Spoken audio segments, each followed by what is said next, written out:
Hello. The guest today is Marc Hershberg, class of 2014. He is an expert on the entertainment industry. Hi, Marc. What do you do in entertainment? Hi, Tony. Thanks for having me. I am the Director of Business and Legal Affairs at a theatrical licensing company named Music Theater International. And in addition to that, I am a columnist at Forbes, where I've been writing for nearly 10 years about the business of Broadway. And I also produce and finance shows both on Broadway and in the West End of London. I have one show that's going, two shows actually, that's currently on North American tours right now. And then I'm also writing a book about the business of Broadway as well. Super. As you figure out the portfolio of things that you do, how'd you build up over time? Everything is all sort of connected. Started writing about the business side of the industry when I was in law school. I started writing for Forbes then, and that actually stemmed from my time at Cornell, because I started studying the industry as a senior, actually sort of as a junior, for my senior honors thesis. And that led to ultimately my position at Forbes. And then I started, once I graduated law school, I was practicing law in a different area. And through all the connections that I made through my column for Forbes, I ultimately decided to become an entertainment attorney and switch over into the space. And so that led to me working more in the theater side. And then ultimately I became a producer, and that led to my current role at MTI. So one thing's led to another, but it actually started with my honors thesis at Cornell. And then writing the column for Forbes has really served as the launching pad for the rest of my opportunities and endeavors in the space. Forbes opened up more doors, which opened up Yep. more doors, and then it just kept. One thing led to another, and here I am. Interesting. As a student at Cornell, you come into Cornell, you don't have a major, and then you pick a major, and then you become a little bit more knowledgeable. How did you build up your expertise in the area? Well, I think a little unique is that I was in ILR school at Cornell, so I actually chose my major even before I started. But I think so. I mean, one of the reasons why I decided to study Broadway for my honors thesis is because to graduate with honors, you need to do a thesis, and it needs to be related to your major, which for me was ILR. So it was either really that or striking factory workers. And I realized that Broadway still is very heavily unionized. And a lot of my knowledge of the industry really came from reading as much as I could in books and news articles, and watching some documentaries, but really just sort of digging into what happens behind the scenes. And as I mentioned, I've been writing the column now for nearly 10 years. So during law school, I think I was writing maybe 4 or 5 columns a month. And now it's about 1 to 2. But by sort of writing all these pieces and sort of studying different parts of the industry over the course of a decade, as well as interviewing people and really getting master classes from different industry leaders and professionals, I've really been able to understand the industry from different vantage points, which has made it very helpful to just really develop a deep understanding of how the industry operates. I talked to a lot of students at Cornell, and a lot of them they talk about the imposter syndrome, where they feel like even though they studied it a lot, they still feel like they aren't an expert on it. How do you build up more confidence in yourself and deal with the imposter syndrome? Yeah, I mean, it's a real thing. I think ultimately, though, you just got to jump in and do it. I think one of the things that's sort of unique is that as even though I've been writing for Forbes for almost 10 years now, I've never taken a journalism class. And fortunately, my father, he was a journalist for many years. And so I've learned a lot from him. But I think one of the best ways to really learn is just by experience and by doing things. And I think that a lot of people shouldn't really wait until they feel like they have like a certain credential or something. I think it's really important to just sort of get started and start doing things, and ultimately you will feel confident enough to continue. I mean, when I started writing, and certainly with my honors thesis, there's certain things I did not understand nearly as well as I do now. And I think time really works to your benefit. I think Malcolm Gladwell wrote in The Outliers about how people need a certain number of hours to become experts at something. And it's really just like the amount of time and effort that you put towards something. And I think the key is just not waiting. So I think if students want to get involved in something, I think it's really important just to sort of seek opportunities and just start doing it. And eventually that imposter syndrome will, or that feeling of being an imposter will fade away and they'll just start doing it. Gotcha. As you start writing these articles for Forbes, was your goal to grow your readership over time? And then how did that translate to the legal work and also the business side of things? Yeah, it's a good question. I mean, initially my goal was actually, I was doing it for academic credit during law school, but it was really just to find exciting and appealing topics to cover and really dig into them and try to advance the conversation. Because sadly, during my time writing, there have been a lot of cuts to arts and entertainment coverage at many publications. So there's really not many people covering the business side of the industry. So I think what I really tried to do is sort of fill that niche and really write about things that people aren't talking about. And they could be legal, financial, sometimes like related to the real estate side of the industry. But I was just sort of writing stories that I wanted to read.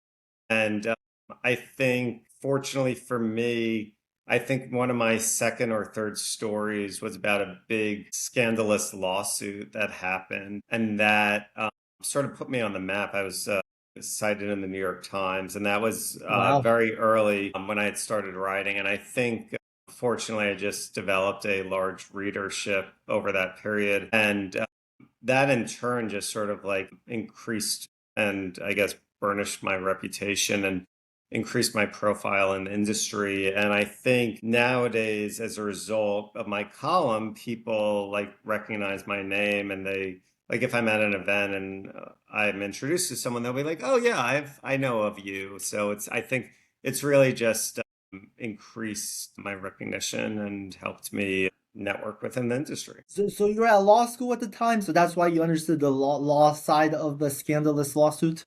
I'm not sure how much I understood it at the time, but I think it gave me the maybe the credibility to cover it. And I think also just because in law school you're reading a lot of cases and everything, I was more familiar with some of the legal terminology that was in the cases, and then able to really just understand it. And also, realistically, still being a student when I started it, and I still sort of consider myself a student in some ways. I'm always continuously learning, but I think just being able to really explore and dig into these sort of subject matters in a way that other journalists who are pressed for time just aren't able to do so. I think that sort of made it better, easier for me to sort of dig into these lawsuits initially. A lot of the law school students, they all want to write for the law review. They don't think to write for Forbes. So how did you make the cross from when you're at law school to think I should write for Forbes? So I was working on another project for academic credit that sort of blew up, and I needed to find something else to do to write for credit. And I was the managing editor of a law journal, so I'm very familiar with like scholarly research and everything. But I just think if you're going to write something, just try to write for the largest audience possible.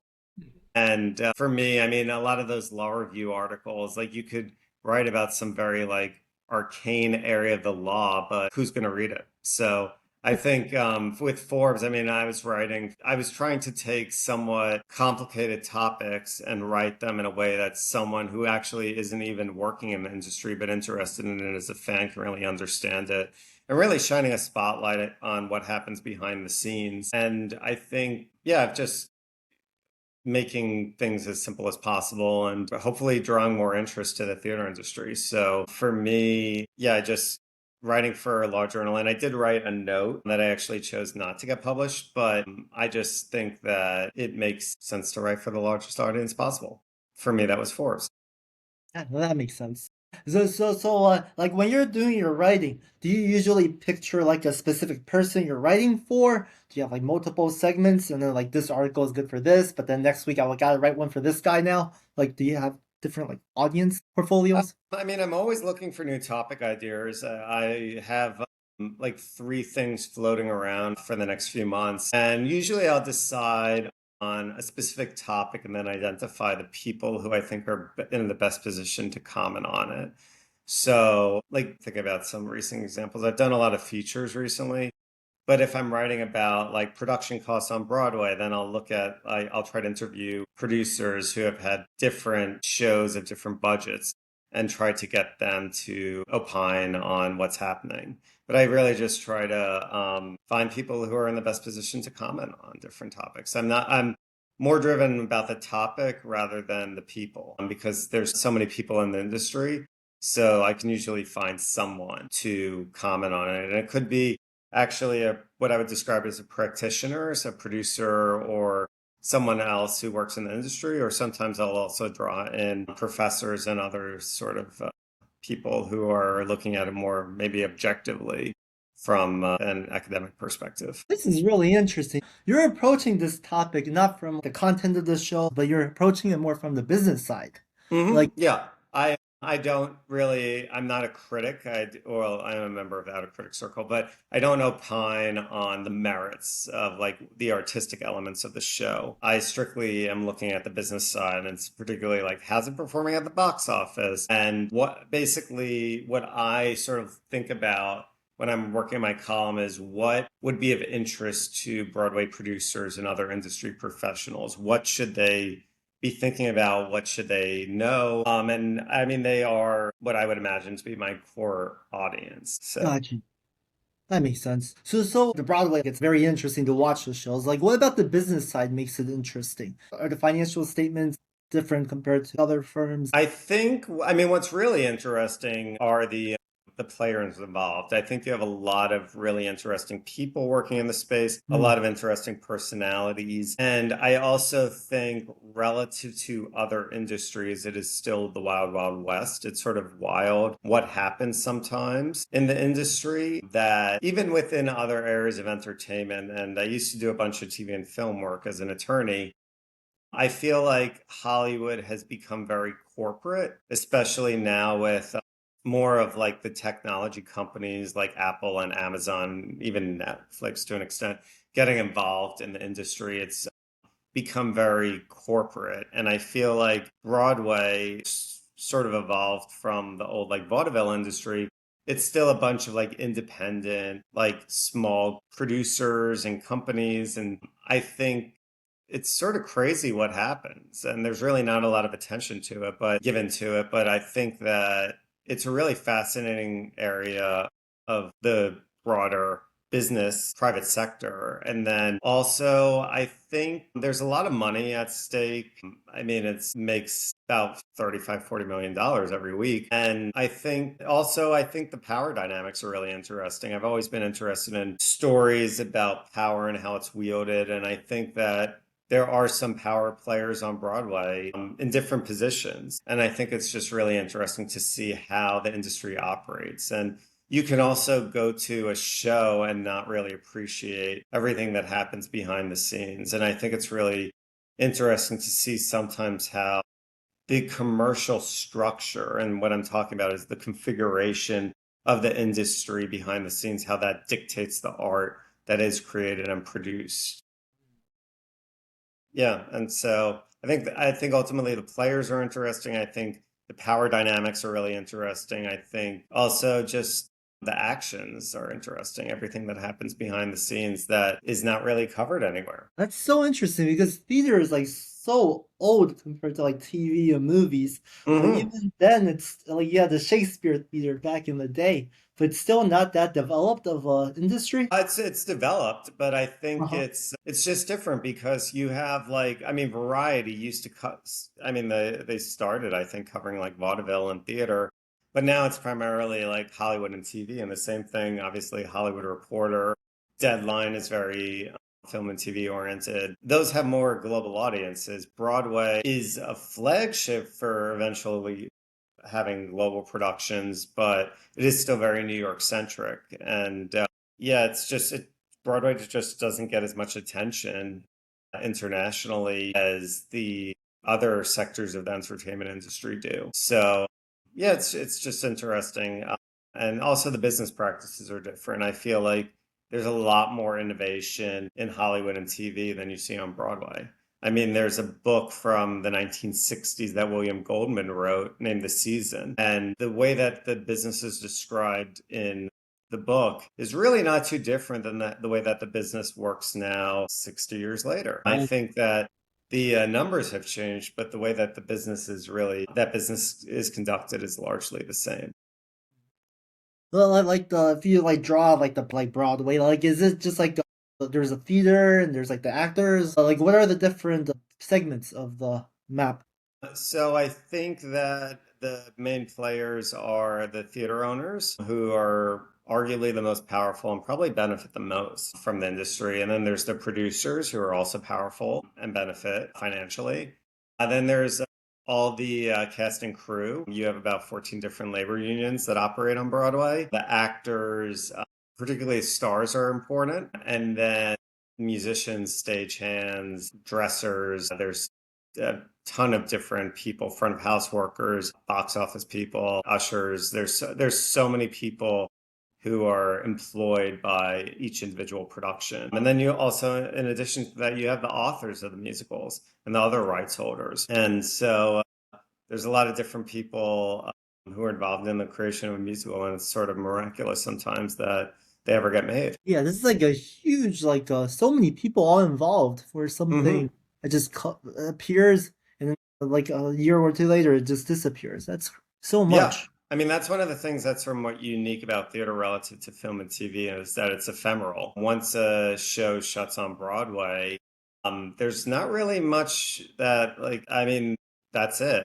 There may be a recording for archival purposes at the New York Public Library, but maybe it'll go on tour and it'll be revived. But otherwise, the music and materials are sitting on a shelf somewhere and it'll be licensed, hopefully by a company like the company that I work for, Music Theater International. But otherwise, like it's not like you could decide like, oh, I want to go see, let's see, like Hairspray. It's like, well, where is it playing? They may not be playing anywhere. So Yeah. So like when it does exist, you gotta see it, otherwise it might just disappear. yeah, yeah, it's very different than being if you want to go see All About Eve or some classic film or something, you can go find it somewhere, either a physical copy on DVD or VHS or streaming platforms now. It's very different for theater. Once the show is done on Broadway, you're not seeing that same production anywhere. And also it changes night to night. I mean, the script and the music, like everything's frozen, the show is frozen, but like there can be a different cast every night. There could be sort of incremental changes. Like it's a live show, so a performer may be feeling something different that night. Like every performance is different in some small way. Maybe it might not be noticeable to someone who hasn't seen it, but I'm sure the director is there. I was at a dress rehearsal for a show last night. I'm sure the director noticed small things in the performance that were different last night than they will be tonight. That's so interesting. Oh. So like earlier we talked about the power mapping. Like which parts of it is like the most like important for the success of a show?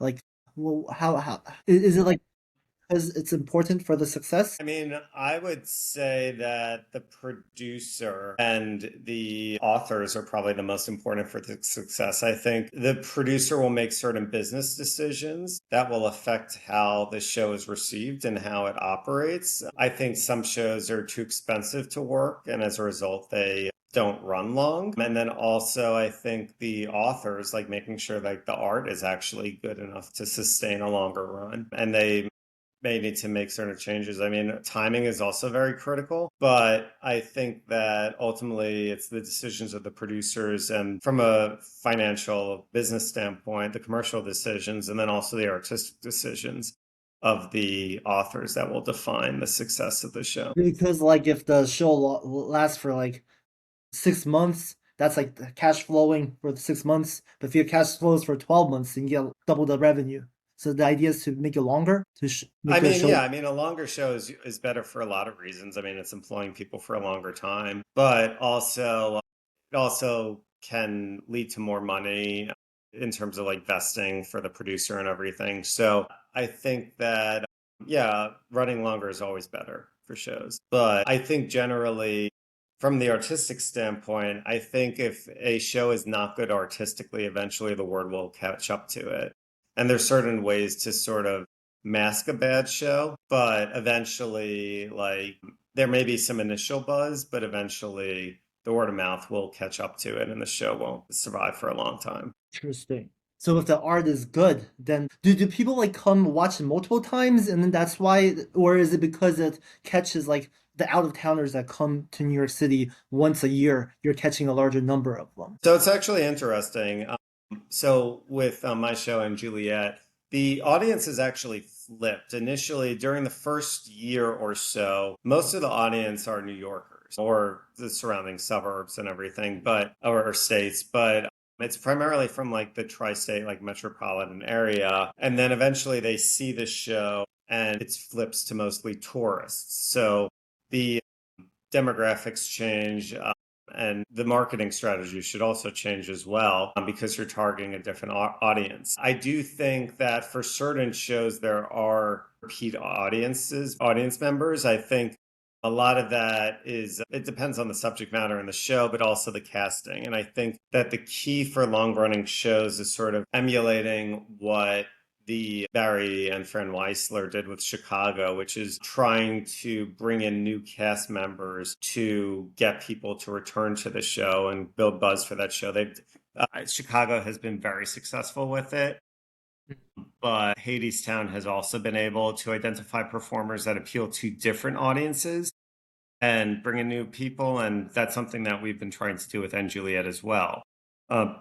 Excuse me, we had Charlie D'Amelio, we have Joey Fatone from NSYNC, who's joined the cast previously and is joining us again for the summer.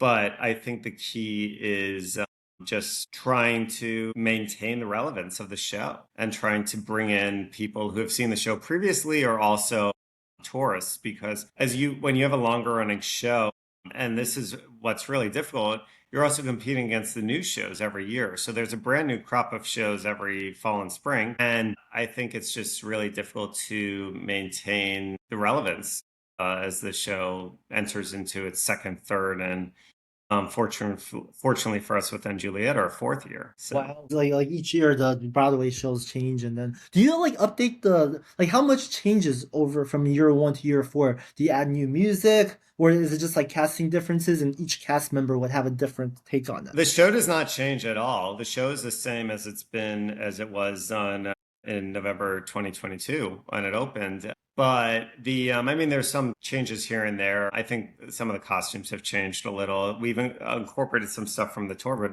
for the most part, the show is exactly the same. We're not adding new songs. We're not changing the script. I think what has changed, other than the cast over that time, is the marketing strategies. The show has rebranded a bit, but for the most part, the show is the same. It's just the marketing that's changed. So interesting. So like over 4 years, then it's like a big commercial success because like the initial like money down was paid for and then now it's just profit afterwards. Is that Yep. typically? Fortunately, we're in the profit territory. We're in the few shows that broke even.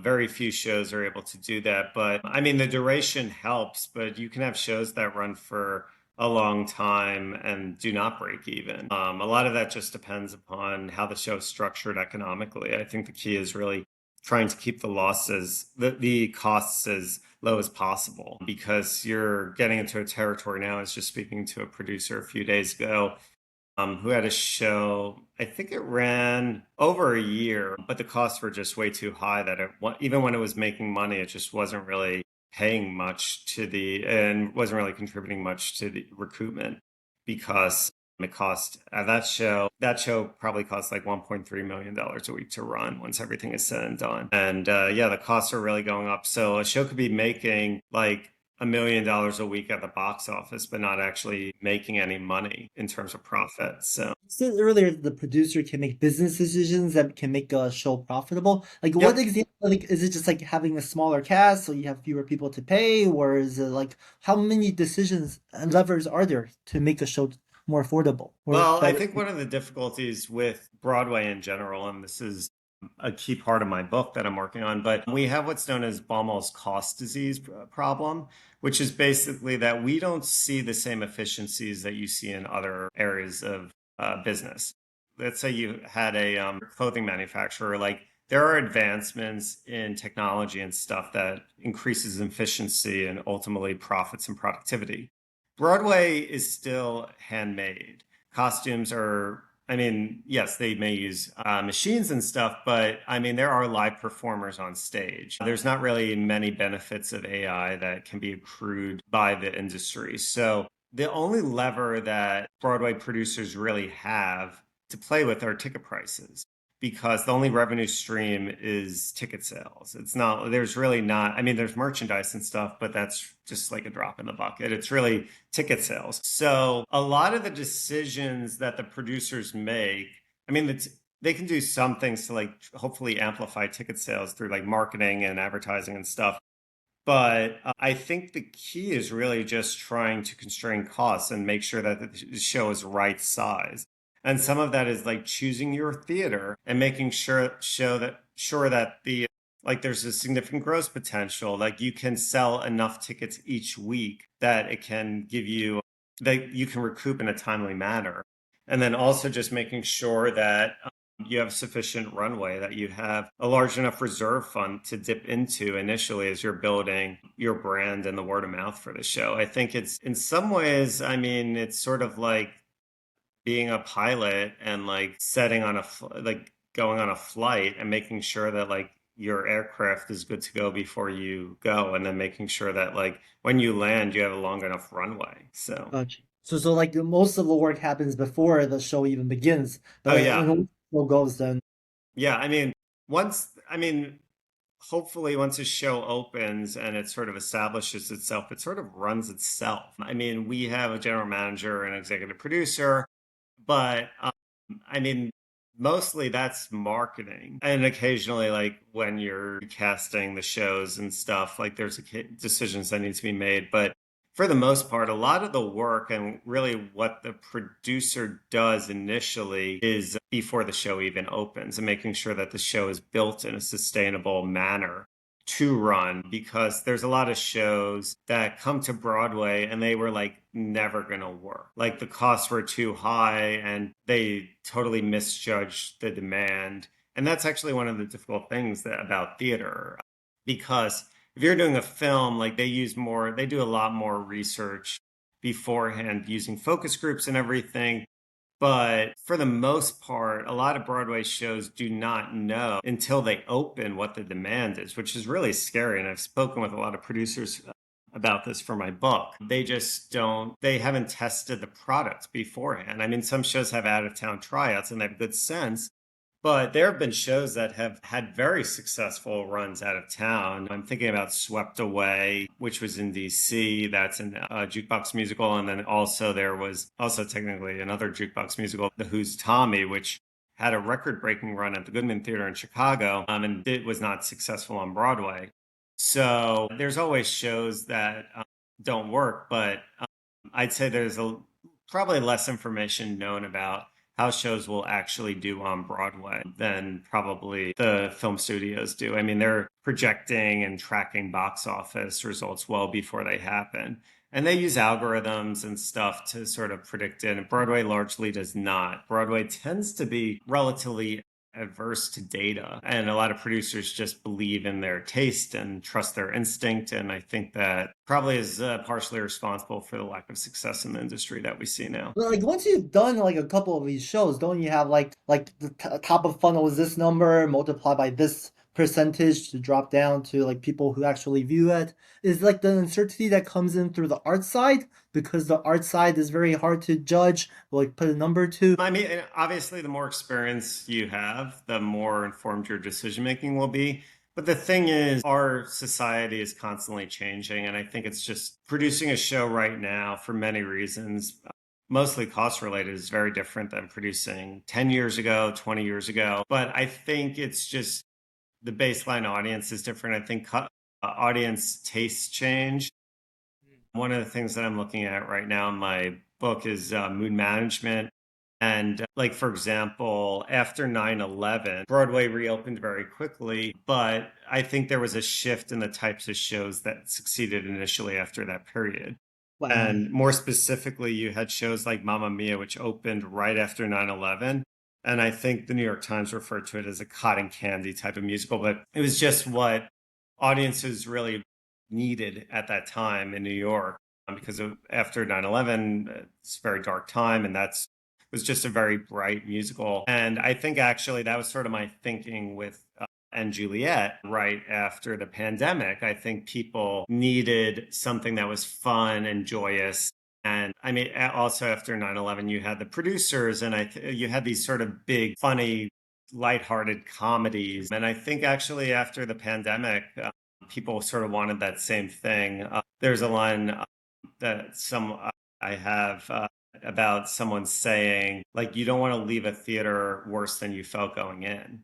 Interesting. And I think about that a lot. And I think that has really shaped a lot of my thinking about which shows will succeed on Broadway. But also, I think that's one of the trends we're seeing in terms of the shows that are successful. I don't think personally people really want to see a really sad or depressing musical right now. But I think that's something that's different than it was 10 years ago. And I think that especially Fun Home won the Tony Award, and that's about like kids living in a funeral home growing up, and also a relationship with a father who has a complicated relationship with his family. So I think that, yeah, audience tastes are changing. And I think that that's something that like experience is helpful, but you really need to be like, you really need to have your pulse on society. And one of the difficulties, especially with theater, is that it takes so long to develop the musicals and plays. I mean, a play you could do in like a couple of years or so, but a musical takes 5 to 10 years.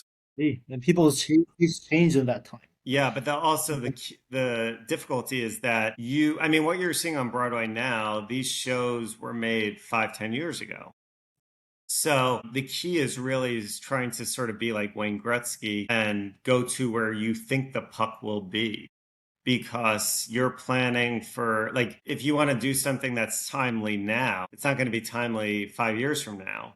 And there are a lot of instances, like, for example, Hadestown, which opened, I believe, during Trump's first administration. And there's a song about like building a wall. And a lot of people thought, like, oh, that's like, right, that's about like time, like a connection with Trump and his immigration policy.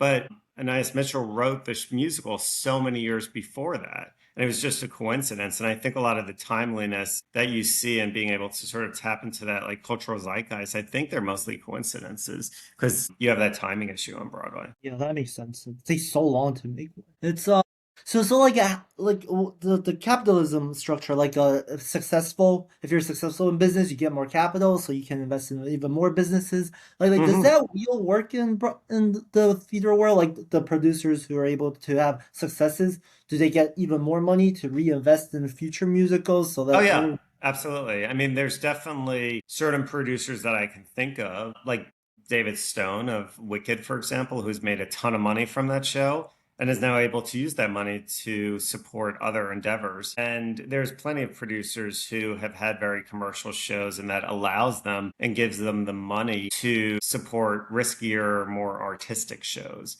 And you're actually seeing that even at like the regional theater level and like community theaters. I mean, they'll put on like very commercial shows, and that allows them to also produce the more artsy shows. this is sort of like the venture capital industry where like once you build a good reputation, you can become like an anchor for like future shows, like the new up and coming shows. Does it work that way? Yeah, I think. I mean, there's some similarities there. I mean, ultimately, if you have one success, that opens the door to other successes and hopefully gives you the capital to fund other projects. What does the capital base look like? Are there like funds that invest in this space, or are they mostly just angel people who invest out of their own pockets? So, I mean, most of the investors are what would be described in the stock market as like retail investors. So it's mostly individuals, a lot of like your traditional like white collar base, a lot of like doctors, lawyers, retired professionals, people who made their money in other industries who just sort of look at it as supporting the arts, or are enticed by the glamour of being involved in shows. But yeah, mostly, I mean, they're all accredited investors according to the SEC, so they meet certain financial thresholds. But it's mostly individual investors, not really many institutional investors. There's not really many funds. I mean, there's some theater funds that are created, but you're not really seeing like private equity involved in the space. It's way too risky for them. And also, I just don't think they're as interested in it. I think maybe they are getting more involved on the theater owning and like sort of ancillary businesses in the space, but there's not really much institutional interest other than like Disney and other entertainment companies operating in the space. So, like for like the typical like Broadway show, like how many like investors go into each one, and then like what's like typically the thought process that they have? Is it like they like the art and they want to support the art, or do they think that the financials will work out? Like how much? What are the different types of thinking in those? So I'd say for any show, I mean, the shows are getting a lot more expensive now. I'd say there's Mhm. probably 200 to 400 investors in every show. Could be more. It Wow. depends on the producer and like how much administrative like, work they want to do. But I'd say the average, well, I'd say every show, I'd say the minimum contribution is about sometimes 25, usually more now $50,000. And your other question was about Like the thinking that goes into it. Like, the is it because thinking they that goes like the into it. Yeah. story? It's like the like do they only invest like one a year and they're like, oh, I like this story the most, so I will invest in this one. Like how much? Yeah. I mean, there's some people who do it because they want to have certain stories told on stage.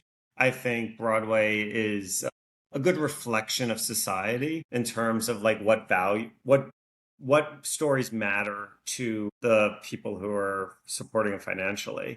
So a lot of people look at it as a way to have some sort of like cultural influence and shape society in that manner. I think a lot of people are interested in just sort of getting a peek at behind the curtain. As an investor, you usually get tickets to like the opening night party, and sometimes you get access to like rehearsals and stuff. And so some of them like are doing it to get a little closer to the stage, getting invited to certain programs and like just have a stake in it. I think some of them think it's a fun thing to say at cocktail parties, like, oh, I'm an investor in this show. I know one person who got involved in chess because on Broadway because it was his favorite show and he's seen every production of it and loves the cast album. So there's stuff like that. And then I think also maybe after Hamilton and the success that the original investors saw from the show, I think people did think of it as a way to make money.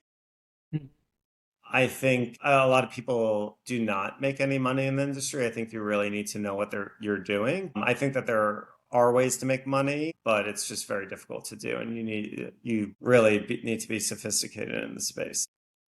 And there's benefits to being more sophisticated overall because then the venues are filled up with more audience members, and then the shows are last longer. So then, Yep. Yeah, I mean, ultimately, it improves.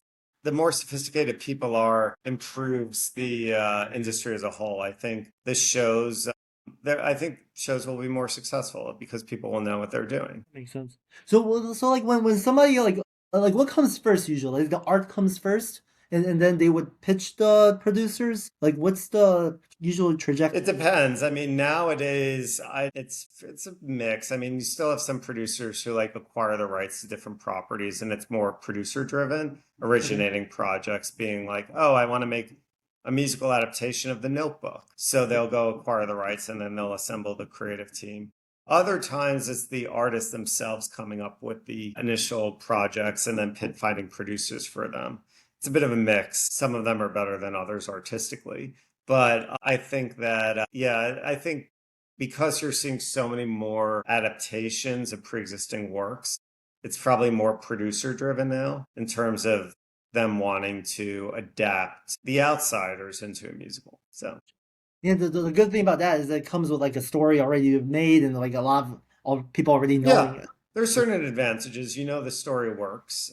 So mhm. there's less of a material risk there. I mean, obviously, the adaptation might not be good, but there is somewhat of a built-in audience. I'd say, actually, I think there's a distinction that should be made between built-in awareness and a built-in audience because you can make a musical of well-known novel, for example, and people may be like, "Oh, I've heard of that," but it doesn't necessarily mean that they want to see it. And I think one of the issues that you see is that like they made a musical adaptation of Rocky years ago, and I actually enjoyed it. But I think like that's something that like they were counting like, oh, we'll get like a lot of like male audiences and stuff, like a lot of male audience members. But like Rocky is a very iconic movie, but like I don't think the people who like Rocky wanted to see a musical adaptation of it. Awareness doesn't always translate to people in the seat. Yeah, and I think that's one of the things that like Broadway really doesn't do much market research before, unlike film and television, films particularly. But I think that like a lot of producers do not have any clue whatsoever how much people really want to see the musical or play that they're working on. Yeah, that's really interesting. So like it's like in between like after you finish one theater successful, one show successful, and you go on to the next one. Like what do people like bring with them between them? Like do they bring like better judgment? Like I guess there's more capital from the wicked person. He can fund more with the next one. Like is there also like mailing lists for like audience members or like relationships with critics? Like what else comes with a producer between different. So it's actually interesting. Shows don't really share their ticketing information, which well, in terms of like their customer lists, Okay. which is pretty fascinating. But I mean, some producers may carry that with them, and occasionally there's also like bundling and other. It's really just the relationships that they build and the judgment and experience that they have that they can then parlay into other opportunities later on. Gotcha. Huh, interesting. Yeah, Makes I sense. mean, if you run one business successfully, you bring that experience and the money you made and the relationships that you've created onto your next business. Yeah, that makes sense. And then like the 200 like the investors that go into each one. Like do the producers bring like usually like a group of them to the next one as well? Like how does the investors Yeah, I'd translate? say I think producers usually tap into their same investor base for the next show. I mean, I can think of many examples where, like, yeah, producers go along with them on the ride. So usually, some producers have slates where they're raising money for multiple shows at the same time, but usually a producer will return to the same investors for their next projects as well. Gotcha. And then that will close faster and then people Yeah, hopefully. taste over time. Yep. Huh, interesting. For the closing question, Mark, I always ask the guests, what's the kindest thing anyone's ever done for you? It's a good question. I mean, I think I'm always really grateful whenever people give me their time. And I mean, I fortunately in my career, I've had a lot of people who have helped me get to where I am today. And so I'm really just grateful for people willing to help. And that's why I try to help Cornellians as much as possible now. I try to open up doors for other people. And we've spoken separately about efforts to try to get more people in the industry. And I think it would be great. And I'm always happy to serve as a resource and open up doors for as many people as I can. Great. Thanks so much, Mark. All right. Thank you.